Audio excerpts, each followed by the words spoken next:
the scientists did say some very important things. Greta happened to mention in her short introduction that they had put together this panel of scientists, which is a public event, because she said the science wasn't present in the main event in the negotiations as is usual. Now, I have been suspecting that. So last night I went to the Climate Secretariat and checked all the documents that they have up to this day. And there's not any science, there's no mention of science, there's no mention of the IPCC, there's no mention of the IPCC 1.5 degree C report, no mention of the two reports that were mentioned by the scientists that I just heard. Most important reports on the cryosphere, the frozen regions of the planet, and on the oceans. And then the other report, climate change on land, which is most important because it went into impacts of global climate disruption on crops, namely food security. So this is very, very, very bad. We've seen this coming for a while.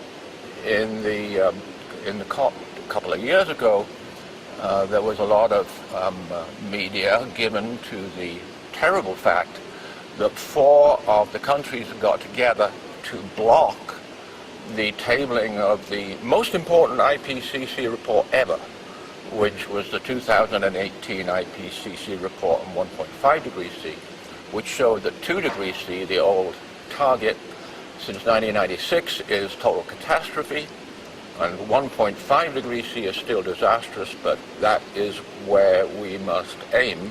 All of the scientists now are agreed on that.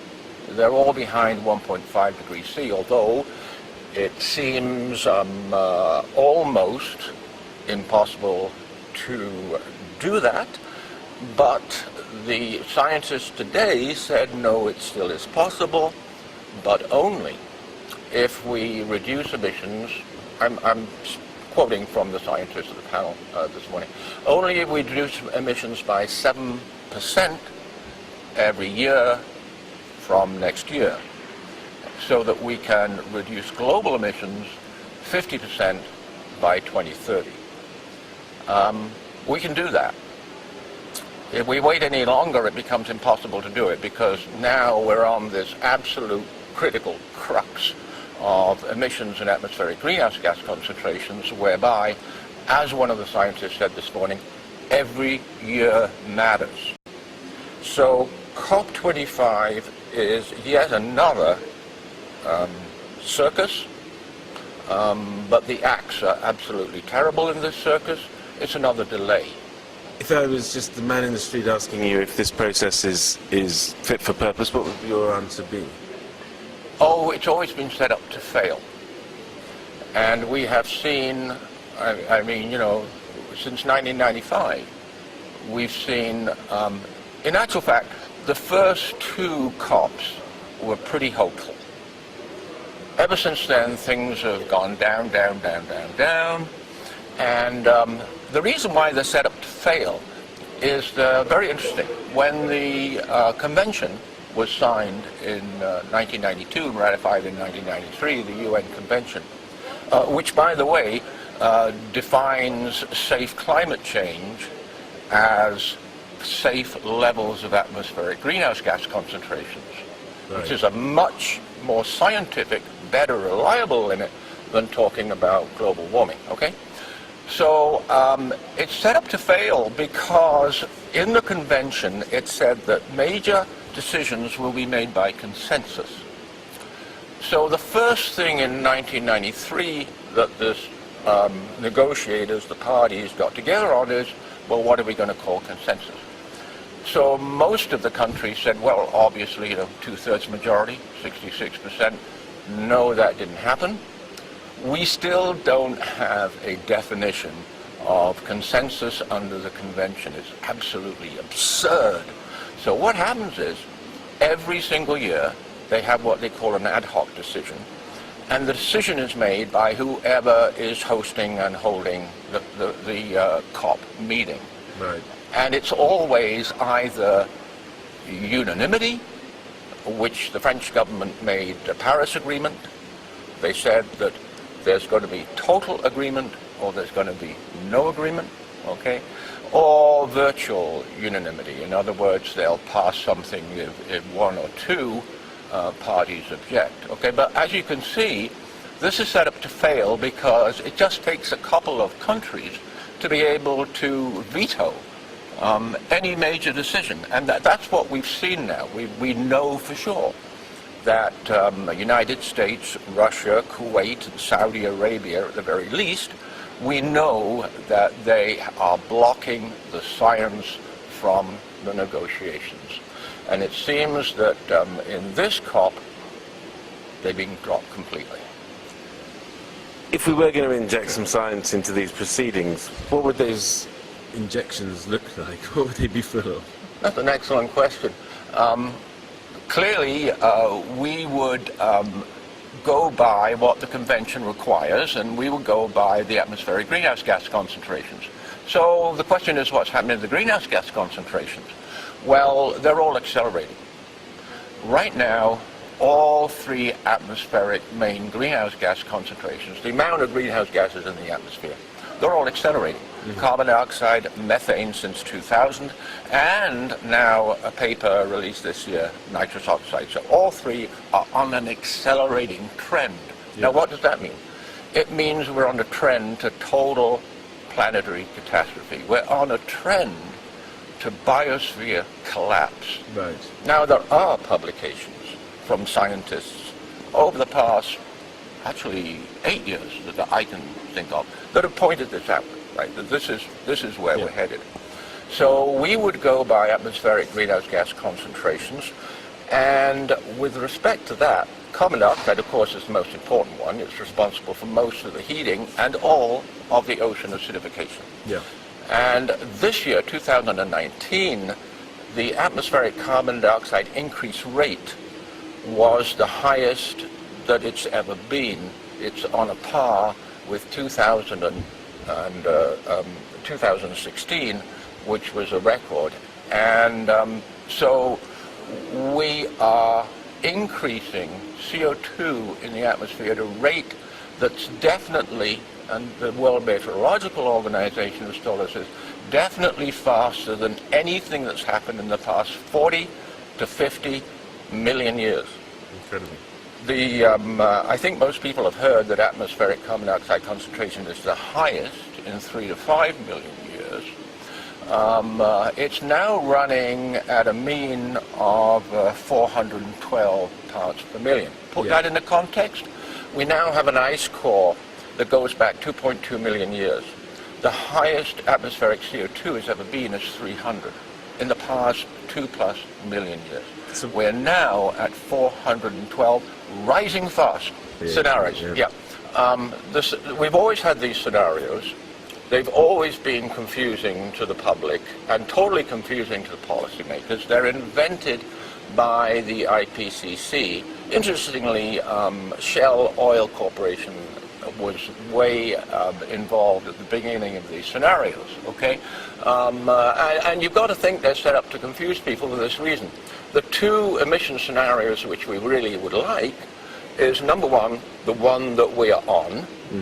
We never get that, okay? We have to sort of work it out from their, they have these terms, like RCP 8.5, and now we've got it. They're changing all the time, that's the other thing, right? So they're making it pretty well impossible for the average person, actually the average scientist, to really understand, who isn't sort of deep into climate change. So, and the other one that we don't have is what is the best case scenario, okay? So we're never actually told this, so we have to go to the scenarios, and then we have to go to the IPCC best case scenario. Now, the IPCC best case scenarios never, ever make it into any COP. They never make it into any discussions at all. And this is more than frustrating for me, it's infuriating, because the last full assessment was the fifth assessment in 2014. The best case scenario then had this weird name of RCP 2.6, It required emissions to decline rapidly by 2020, okay? And that was the only scenario of all the various computations that scientists put together in which the temperature by 2100 did not exceed 2 degrees C. We've now had this really excellent report that the IPCC did on 1.5 degrees C. I was an expert reviewer of that. I'm really delighted on what they managed to keep in, despite the objections of Saudi Arabia, etc., right? So there they have told us, and I think most people, a lot of people have picked up on this, the media are certainly being good with running with it, we have to cut our CO2 emissions 50% by 2030, which means that, of course, as is in the IPC 1.5 degrees C as well, emissions have to decline rapidly from 2020. Emissions have to decline rapidly from 2020 for both the 1.5 degrees C target and the old catastrophic 2 degrees C limit. Now, we have had 4 major reports in the past November and December, 4 of them. The best known one is the UNEP gap report. There was another report from the Climate Secretariat which didn't see the light of day. It's not in the negotiations here, despite it was a report early this year, despite the fact that it was a calculation of what the national emissions targets amount to, which is a huge increase by 2030, right? So what we are seeing as regards mitigation, as regards avoiding catastrophe or cataclysm, whatever people want to call it, it's basically the end for humanity, right?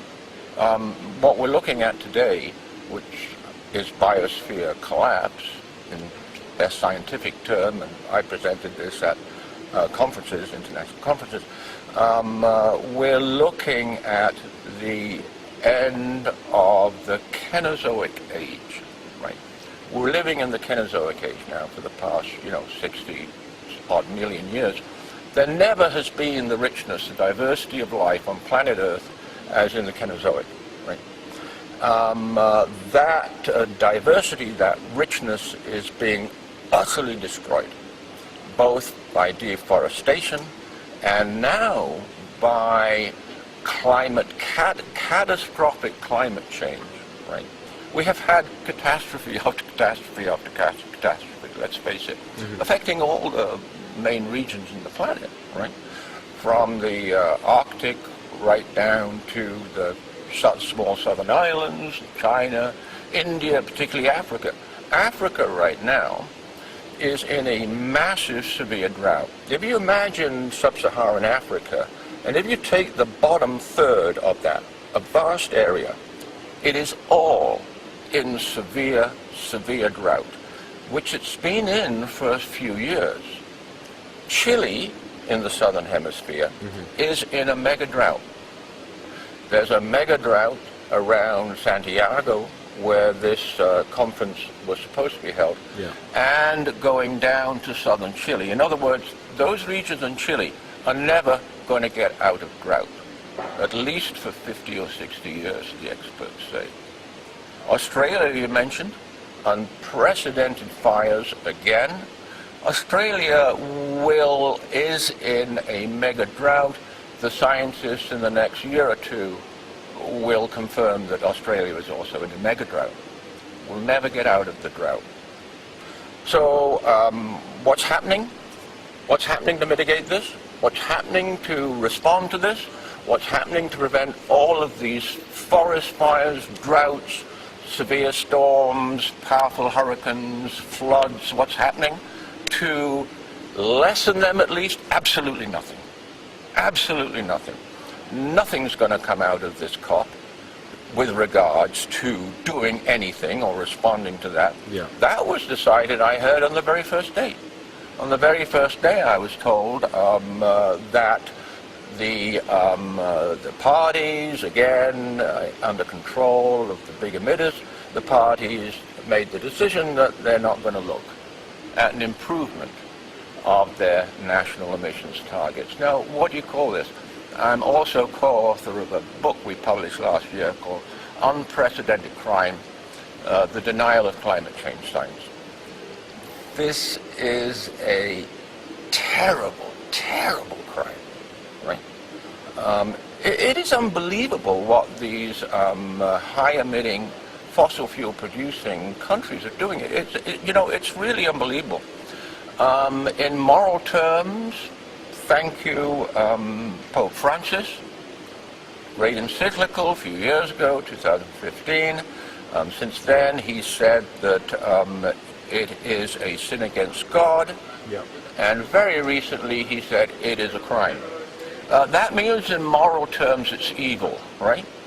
So the result of this is evil.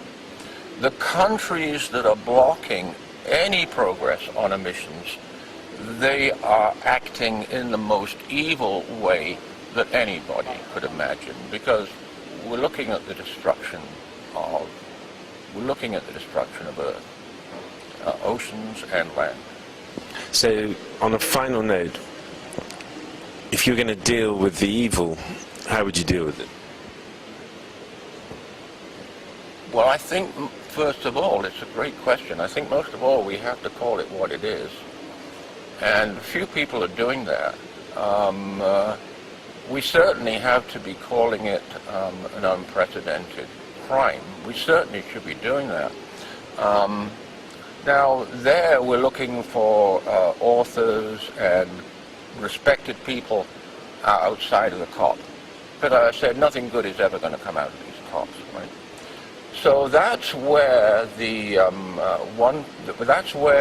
report of the climate emergency by the scientists authoring and published, peer-reviewed scientists warning to humanity, and the 11,000 signatures comes in, because without the intervention, without powerful statements by the world scientists, nothing's going to happen. It doesn't matter how much the young people say. They're going to be completely ignored. Their lives are going to be written off by the negotiating process of what we used to call world powers, right? And we have to wake up. And one final word about waking up. There has been a massive eruption of methane in the Arctic. It's gone practically unreported. It was only reported in September by the Science and by the Engineering and Technology Journal. They reported, they interviewed one of the experts on atmospheric greenhouse gas concentrations. At Barrow, Alaska, in August, there was a massive increase in methane. We'd never seen anything like it, nothing approaching this. And it stayed up to the present week, because I monitor the atmospheric greenhouse gas concentrations. I put it on the State of Our Climate site. So we've got to get these horrendous things publicized. It's unbelievable. I mean, methane is a very potent greenhouse gas. When you say massive, how would you quantify that? Methane, you're right, 86 times more powerful than carbon dioxide. Looking at the 2.2 million year ice core, the maximum methane concentration ever was 800 parts per million. Mm-hmm. Up in Barrow, Alaska now, it is 2,050 parts per million, and staying there.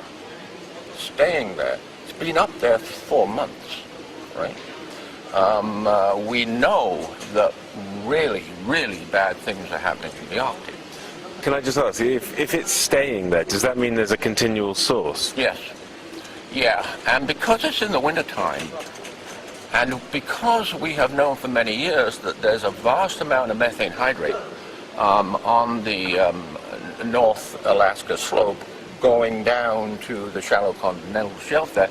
We know that because, of course, the oil and gas corporations have been exploring there for a long time. I think it's got to be methane hydrate. I really can't think of what else could shoot such a massive amount of methane on a localized region. This is around Barrow, Alaska, right? And to stay up there in the wintertime. Now, we know that permafrost is emitting a lot of methane. Yeah. And we know that permafrost is all land permafrost as it thaws, because the Arctic is warming faster than anywhere else on the planet. So we know that permafrost is actually emitting all three greenhouse gases. It's emitting methane. It's emitting far more carbon dioxide than the scientists ever thought possible, and it's emitting nitrous oxide. Nitrous oxide emissions from the Arctic is now 12 times more than the scientists had previously estimated. Okay. So we have to pay attention to the Arctic. Oh my God, yes. Okay. Well, look, on that note, I'm going to leave it, but it's been great to talk to you. Thank you very much, Peter. Thank you for the interview.